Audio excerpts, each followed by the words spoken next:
ভাইজান, আপনি এমন করতেছেন কে? আপনার কি হয়েছে? সাদিয়া, সাদিয়া কই? সাদিয়ার ডাক। আমি এমন রেখে আনতেছি। আপামনি, আপামনি, আপামনি, আপামনি, কি হয়েছে? সাহেব ভাইজান আপনার অস্থির হয়ে খুঁজতেছে, তাড়াতাড়ি চলেন। সাহেব, কি হয়েছে তোমার? মনে হলো গুলির শব্দ শুনলাম। তুমি ঠিক আছো? এই তো আমি তোমার পাশে আছি, আমার কিছু হয়নি, আমি ঠিক আছি। তুমি কোনো চিন্তা করো না তো।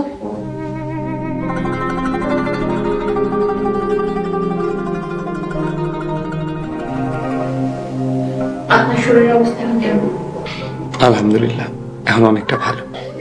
আলহামদুলিল্লাহ। আমার মানত তো প্রায় শেষের দিকে। কি মানত করছো? 1000 রাকাত নফল নামাজ আর 1000 এতিম বাচ্চাকে একবেলা খাওয়ানো। এতিম বাচ্চাদের খাওয়ানোর সময় হয়ে গেছে। মাশাআল্লাহ, তোমার পরিবর্তন দেখে আমি খুব খুশি হয়েছি। দোয়া করি এই পরিবর্তন তোমার সারা জীবনের সঙ্গী হোক। আল্লাহ তোমার মনের আশা পূরণ করুক, আমিন। অসুস্থ অবস্থায় আমি একটা মানত করছি, মরার আগে অন্তত একবার আমি 40 দিনের সফরে যেতে চাই। তুমি যদি অনুমতি দাও তাহলে কাজটা আমার জন্য সহজ হয়। তোমাকে ছাড়া 40 দিন 40 রাত কাটানো আমার জন্য অনেক কঠিন, কিন্তু আলহামদুলিল্লাহ তুমি অনেক সুন্দর নিয়ত করেছো। আমি এত বোকা না যে তোমাকে এত সুন্দর কাজ পালনে বাধা দিব। তোমার যখন ইচ্ছা যাও। তোমার কথা শুনে খুব খুশি হইলাম। পরশুদিন আমাদের গ্রাম থেকে একটা দল সফরে যাইতেছে, আমি তাদের সঙ্গী হইতে চাই। আমি কালকে তোমার সবকিছু বুঝিয়ে দেব ইনশাল্লাহ। পরশুদিন তুমিও যাবে। এখন চলো, খেতে চলো, অনেক রাত হয়েছে। চলো। আসসালামু আলাইকুম। আপনারা সবাই জানেন আমি 40 দিনের সফরে চিল্লাই যাইতেছি। এই সময় আপনার সাদিয়ার দিকে, এই বাড়ির দিকে সবাই খেয়াল রাখবেন। ইনশাল্লাহ ওস্তাদ, যে আপনি রেখে যাইতেছেন ফিরে এসে তেমনই পাইবেন ইনশাল্লাহ। খুব ভরসা পাইলাম। ভাইজান, আমাকে লিখা দোয়া কইলেন। ইনশাআল্লাহ অবশ্যই দোয়া করবো।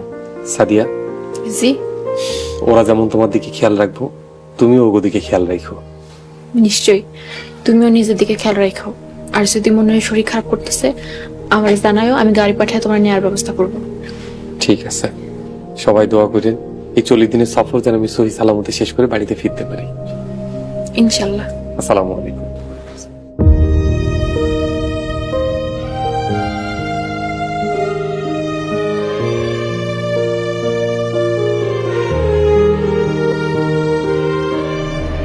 ভাই ফিরে আইছে। বেটা মজিদ ভাই ফিরে আইছে, থাম।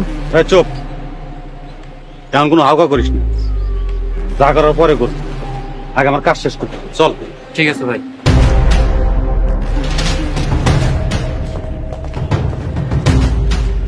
পুরোটা ডাকবে। এই বুড়া, এই ভাড়া, এই বুড়া ভাড়া, এই বুড়া ভাড়া, এই বুড়া।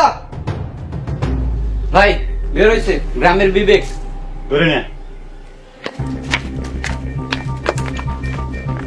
বুড়া, তোমার কত বড় সাহস আমার নামে মামলা দেও না? আর তুমি গ্রামের বিবেক না বেকু? জমি তো পেয়ে না, এমন হাল কর্মু সমাজে মুখ দেখাতে পারবা না। ভাই নাপিত ডাইকা বড়ুয়া চুল চাইচা দেই। ওই বুড়া, তোমার কারণে আমরা জেলে গেছি। 10 লক্ষ টাকা খরচ হয়েছে। তুমি তোমার জমি আমগো নামে রেজিস্ট্রি করে দিবা। সময় দিলাম মাত্র 24 ঘন্টা। তা নাহলে কথা যেটা কইলাম ওটাই কিন্তু করমু। বাবা, বারবার তোমরা আমার লগেই পারো। আমি একটা বুড়ো অসহায় মানুষ, তোমরা আমার লগেই পারো। কই সাদিয়ার তো তোমরা কিছুই করতে পারো না, উল্টা বারবার আবার জেলে যাও। ওই খোদা, সাদের দালালি করো না? বাবা, আগে সব ডালপালা ছাড়, তারপর তোর সাদের কি অবস্থা করি তুই দেখিস। আর কথা যেটা কইলাম জমি রেজিস্ট্রি কিন্তু কালকে সকালে, কথাটা যেন মনে থাকে। এই আয়। যা।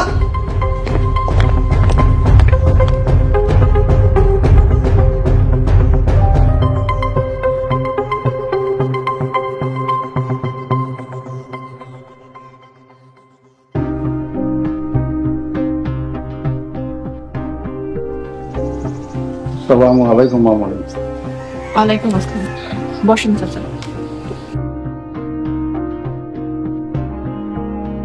চাচা বলেন। মারে, তোমরা ক্ষমতাবান পয়সাওয়ালা, তোমরা টাকাওয়ালা ধনীরা মারামারি করো, মাঝখান থেকে আমাকে গরিবের দফা শেষ। বলতে পারো এইভাবে আর কতদিন যাইব? আমরা কই যাবো রে মা? কাকা আপনি কোনো চিন্তা করেন না, মসজিদ আর আপনার কোনো ক্ষতি করতে পারবো না। ইতিমধ্যে মসজিদ আমার যা ক্ষতি করছে যথেষ্ট, আমার তো শেষ করে ফেলাইছে। কাকা আপনি চিন্তা করেন না, মসজিদ আর কোনোদিন আপনাকে ক্ষতি করতে পারবো না। মারে, তোমার কথায় ভরসা করতে পারতাছি না। আগামীকালের মধ্যে যদি আমি জমিন রেজিস্ট্রি করে না দেই, তাহলে মসজিদ আমার জানে মারার হুমকি দিছে। কাকা আমি আপনার কথা দিলাম, মসজিদ আপনার জমি নিতে পারবে না। আপনার জমি আপনি কালই ফিরে পাবেন। ধৈর্য ধরেন, বাড়িতে যান। লোকমান, জি আপনি। কাকারে 10,000 টাকা দে। কাকা টাকা নিয়ে বাড়িতে যান। আপনি আমার লেগে অনেক উপকার করছেন, আপনি আমার লেগে দোয়া করেন। আচ্ছা মা, তাহলে আমি যাই এখন। লোকমান, মুরব্বী চলেন আমার সাথে। আচ্ছা মামনি, আসসালামু আলাইকুম। ওয়ালাইকুম আসসালাম।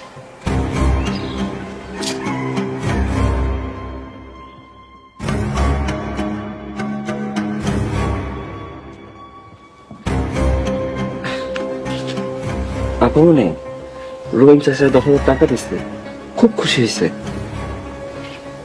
লোকমান, জি আপনি। তৈরি থাকিস, আইস রাইতে খেলা শেষ।